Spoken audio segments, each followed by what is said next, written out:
안녕하세요. 조은주입니다. 오늘은 안우성 지휘자님 모시고 이야기 나눠보겠습니다. 안녕하세요. 안녕하세요. 네, 반갑습니다. 자기소개 부탁드릴게요. 네, 저는 문화예술 아카데미 클래식 월담을 운영하고 있고 이번에 남자의 클래식이라는 책을 내게 된 안우성입니다.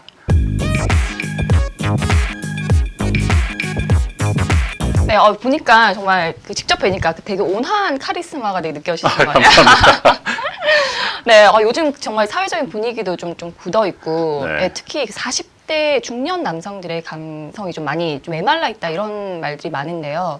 이 클래식이 그런 좀 남자들의 메마른 좀 감성에 도움을 줄 수 있다고요.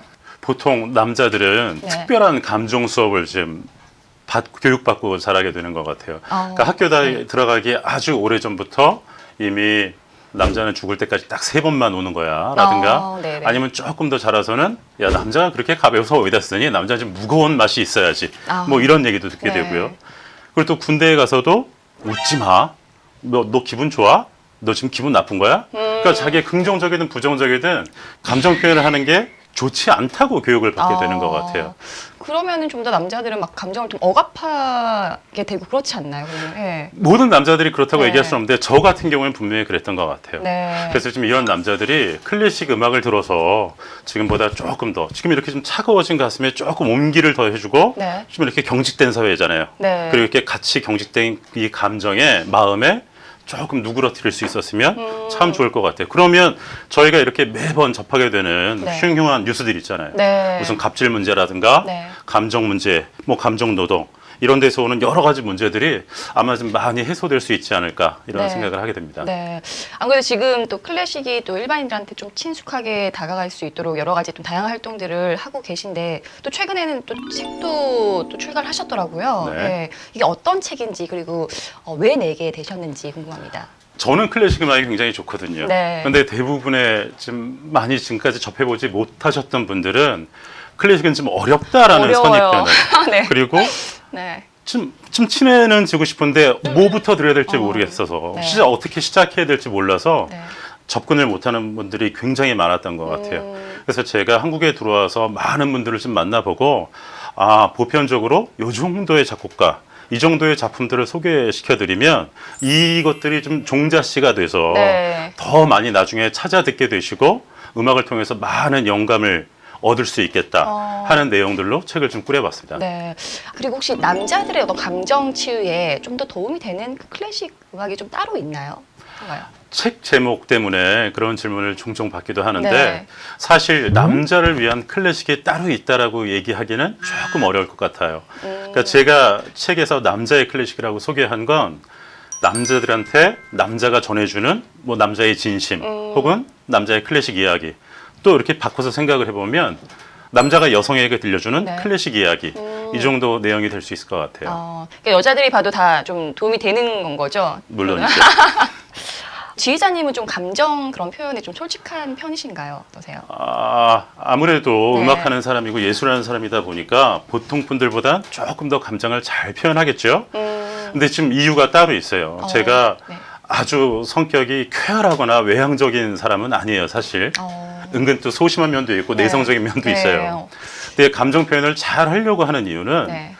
제가 만약에 감정 표현을 잘 하지 않으면 제 주변 사람들도 같이 제 눈치를 보게 될 거잖아요.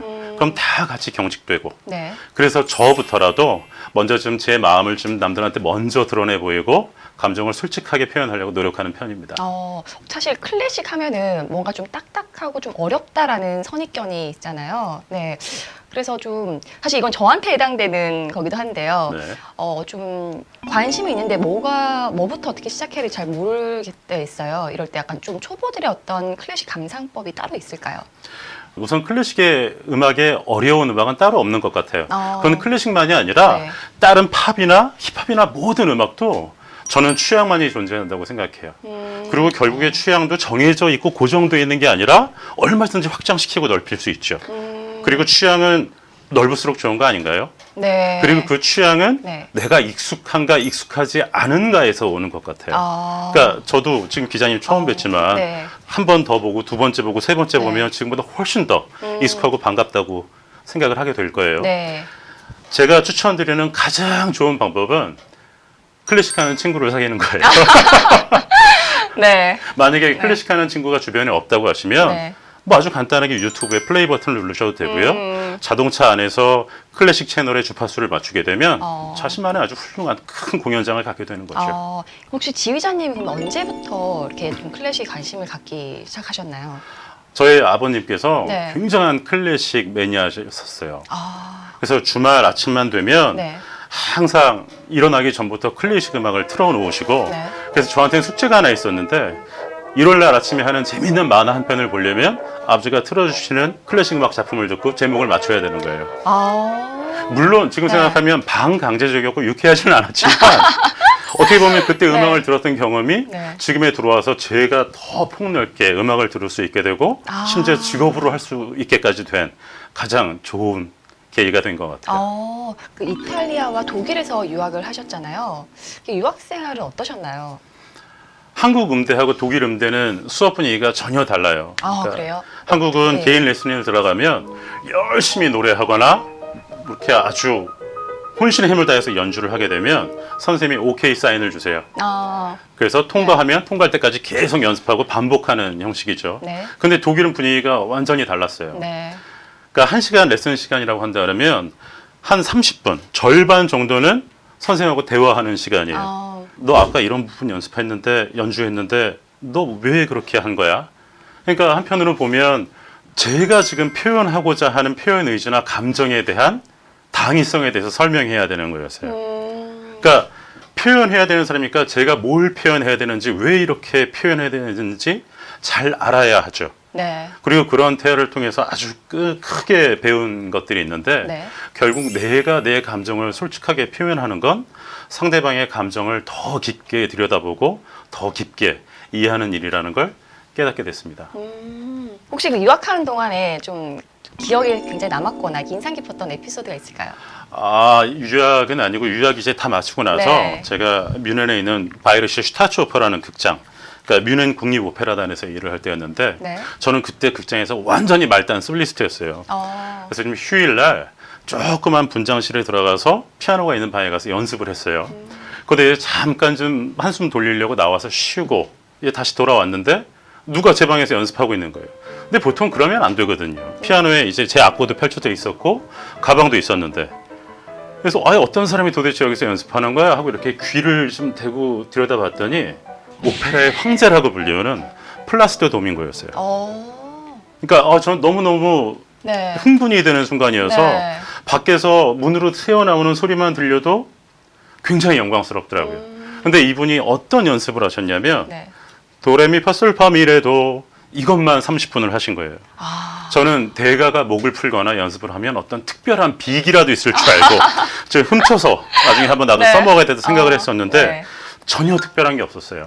그러니까 매우 성실한 아주 기본적인 연습이었어요. 네.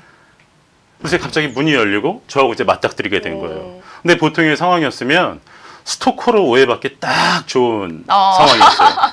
뭐 자네는 이름이 뭐지? 어느 나라에서 왔지? 너 여기서 뭐 하는 애니? 그래갖고 이제 제 소개를 드렸죠. 그랬더니 그때부터 사실 제 이름이 유럽 사람들이 발음하기 굉장히 나빠요. 그러니까 우성 뭐 아주 예. 이상한 발음이 나는데 그래서 보통 이름이 어려우면 성으로 부르거든요. 네. 근데 그렇게 하지 않고 몇 번이고 저한테 물어보시는 거예요. 내가 지금 우성하는 게 발음이 제대로 된 게 맞아? 그러면서 계속 물어보시고 이런저런 좋은 얘기들을 해주셨어요. 그리고 제가 지금 부탁을 드려서 앞에서 직접 노래도 불러보고 네. 그리고 거기에 노래에 대해서 선생님께서 저한테 좋은 얘기도 해주시고 충고도 해주시고 네. 저한테는 굉장히 강렬한 순간이었는데 네. 역시 저렇게 훌륭한 최고의 성악가, 최고의 젠틀맨이 되기 위해서 네. 역시 가장 큰 힘은 친절함이 아닐까 이런 생각을 하게 됐습니다. 그래서 저는 좀 되게 인상 깊게 좀 봤던 게 독일에 계셨을 때 이제 교수님이랑 산책을 하는데 보통 우리가 교수님과 뭐 이렇게 대화를 나눈다고 이렇게 생각하면은 뭐 학업이나 진로에 대해서 얘기를 할 것 같은데 그때 막 시냇물에 대해서 얘기를 하고 네. 흙냄새에 대해서 얘기를 이제 하고 이런 것들에 대해서 굉장히 되게 훈훈하고 따뜻하게 와닿았었거든요. 그런 것들이 좀 저희랑 좀 다른 것 같아요. 어떤가요? 물론 모든 독일 사람들이나 모든 교수님이 그랬던 건 아니지만 저희 교수님은 특별히 낭만주의자셨던 것 같아요. 네. 그러니까 저희 교수님한테 가장 크게 느꼈던 건 우리 교수님 역시 항상 친절하려고 노력하는 젠틀맨이셨어요. 네. 저희도 뭐 만나면 그렇죠. 솔직한 이야기를 나누고 싶고 네. 서로한테 좀 등을 두드려 주기도 싶기도 하고 용기를 불어넣어 주고 싶기도 한데 그럴 만한 계기가 먼저 필요한 것 같아요. 저는 그때 배운 것 중에 가장 유효한 기술이 가장 중요한 수단이 산책이라고 아주 크게 배웠던 것 같아요. 그리고 유럽에 또 계신 교수님들은 거기는 이제 뭐 감정 표현이 이런 것들에 대해서 이렇게 그 솔직한 거에 대해서 되게 좀 관대하시잖아요. 그래서 더 좀 그런 표현에 더 좀 자유로울 수 있는 게 아닌가라는 생각도 들거든요. 긍정적이든 부정적이든 네. 모든 감정 표현은 나쁘다고 생각하지 않아요. 물론 뭐 직설적인 것도 괜찮아요. 근데 네. 간혹 경솔한 표현들이 있죠. 제 감정을 잘 전달하지 못해서 아니면 젠틀하게 전달하지 못해서 경솔하게 해서 상대방의 마음을 좀 핥히는 경우 네. 그런 경우가 아니라면 제가 지금 외롭다고 해서 기자님이 불쾌하시지 않잖아요. 네네. 그러니까 저는 모든 감정 표현은 다 괜찮다고 생각해요. 아, 네. 그리고 저 클래식 연주자들이 정말 대단하다고 느꼈던 게 그 무대에 오르기 전에 1000번 이상의 연습을 한다고 들었어요. 아, 정말 저희가 그 무대에서 보는 게 정말 다가 아니라 그 뒤에는 숨은 각고의 노력이 있구나라는 이제 생각을 했는데요. 그게 좀 힘들진 않나요? 어땠나요? 보통 이 연주자들이 무대에 오르기 위해서 1000번의 연습을 한다는 이야기를 하면 일반 분들이 굉장히 놀라워하세요. 네, 저도 그리고 깜짝 놀랐어요. 거기에 네. 대한 존경심도 이렇게 네. 숨기지 않으시는데 이런 이야기를 음악하는 사람들한테 하면